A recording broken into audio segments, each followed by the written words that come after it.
Golden Age comic book, Shocking Mystery Cases number 55, Return from Death. Got a walkie-talkie ad here on the front page. Return from Death. This story here, this guy's a con man. He does one of those fake people that claims he can do seances and contact the dead. He's taking money from people. He recruits these two crooks to help him, because the last guy he was working with was a drunk. So they got all these fake devices where they can project an image here. It looks like a dead person.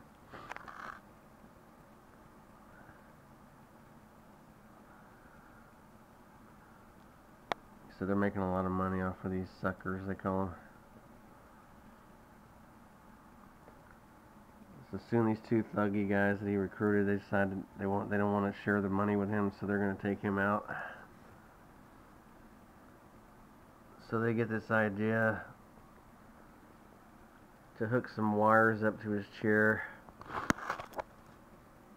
They use these wires for electrical stuff that they use to fool the people. So they hook up these wires to his chair. So when he turns on the wires to project the image, he gets electrocuted right here. Excuse me. And they find out he's dead, the people that are paying for him. And this guy gets them all out of there, says, "Don't worry about it, we'll take care of it." And they throw away his body here. So the next thing you know, these two guys take over the business of the fake seances, fake contacting the dead. And then one night they come in and the lights go out, and they're wondering what's going on. And the dead guy, the guy they killed, his body's floating around. They try shooting him, and the cops show up because they hear the shots. And these guys confess to murder. The dead guy's cane shows up in the house. So that's the end of that story. That's how it ends. They don't really explain anything more beyond that. This story here, Gangster's Weird Death. This guy escapes from prison, takes out a guard here, jailbreak. He's running away. He thinks he's lucky because it starts raining. Covers his tracks. Then this lightning strikes. This tree falls on top of him and breaks his back. He's out of luck because he's stuck under the tree and they can't find him. Now he's wanting the cops to find him. And it says crime never pays.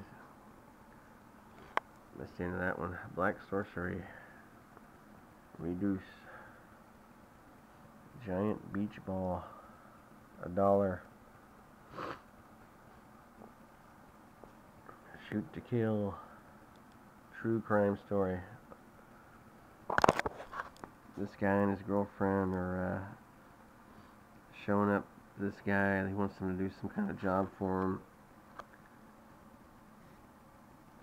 He wants them to blow up one house and burn down another house for the guys that put him in prison. So the guy and his girlfriend show up in the car here. He's going in to start the fire. Excuse me, I got a little cold here today. So he throws gasoline. Then he runs out, the place is on fire. Turns out the guy's sort of a sadist. He tells his girlfriend he wishes he could stick around and watch him burn to death. And she's like, "You're a freak." She's like, "I like making the money, but I don't enjoy watching people burn to death." So this next house, they plant a bomb. Or he plants the bomb. And it blows up the house.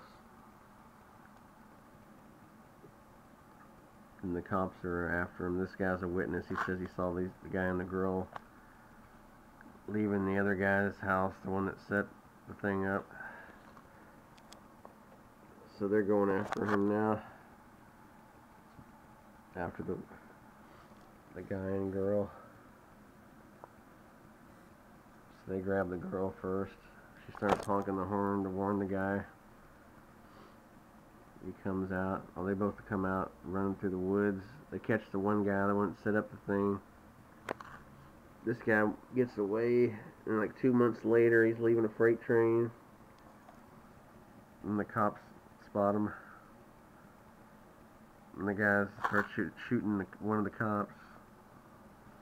Shoots another cop. Then he's running away here.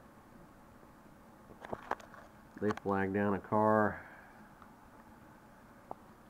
Take the guy out of the car and beat him over the head and steal his car. Then the dummies run out of gas. They have to stop another car and ask for directions. These two hunters are the guys that saw him. They think something's suspicious because the guys look, I guess, like gangsters or whatever. They decide to drive back, and they find the car because the other people left to get gas, the criminals. They find the doctor's bag, and they figure these guys probably stole the car because they don't look like doctors. So they take down the information, license plate number, and go to the police. Then they find out the car's been stolen. So the cops here set up a little sting operation. They recruit a posse. The farmers come with them. They park down the road waiting for them to walk back to their car with the gas that they bought. So they turn the lights on them here. The one guy starts shooting, and the cops shoot him to death. The other people surrender. Then they find out he had all this stuff on him, explosives like he wanted to do, the cops to shoot him and blow everybody up.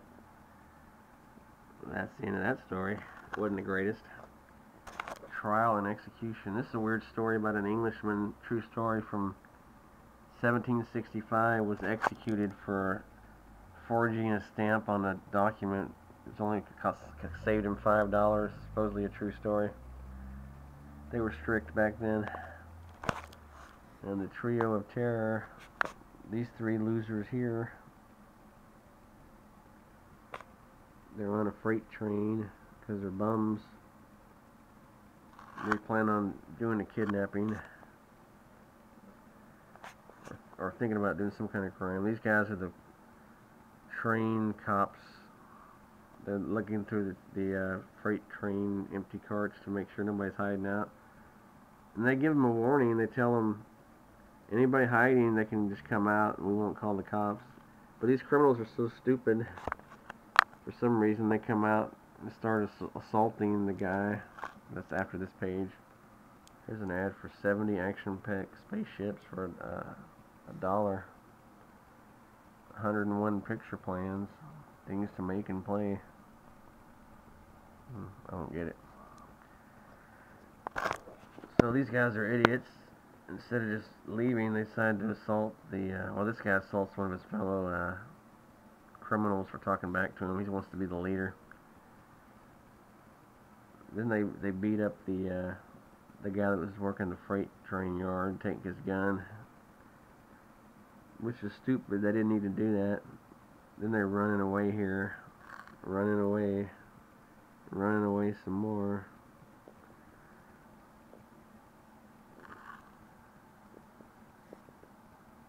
They find a brook out in the woods and clean themselves up.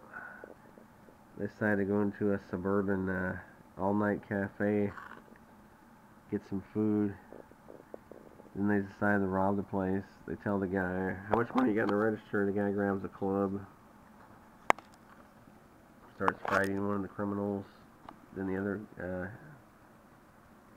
guys start beating up the cafe manager owner. Beat him up and take their money out the register. Then they decide to steal a car here. So they find these people leaving their car, the door unlocked. They get in there and hotwire it. Then they decide to kidnap somebody. So they decide to park for the night. And the next morning they drive around looking for a fancy place to Well, first they rent like a little room here to get the person when they kidnap them. Then they call this doctor up and give a fake address claiming to be sick. They need help. Somebody broke their bones. It's calling right here. When the doctor shows up, he thinks something's fishy because all the lights are out. Then they punch him in the face. They take him back to the hideout. And they make him write a ransom note here in a minute to his father-in-law asking for $4,000. It was a lot more back in the 50s. It's still a lot today, but even then it was a lot more. So when he gets a chance, he sees the doctor who's kidnapped sees these two girls playing outside. So he quickly makes a little note, help call police with some strips of paper. Then he tears them back down real quick. The girls see it. They tell their father about it. And they call the police. And the police show up. They all wind up getting arrested. And that's the end of its story. Crime does not pay. Not a very focused story there. Kind of jumped around a lot. Stop TV interference at once and stop it for good. Chewing gum, reduce weight.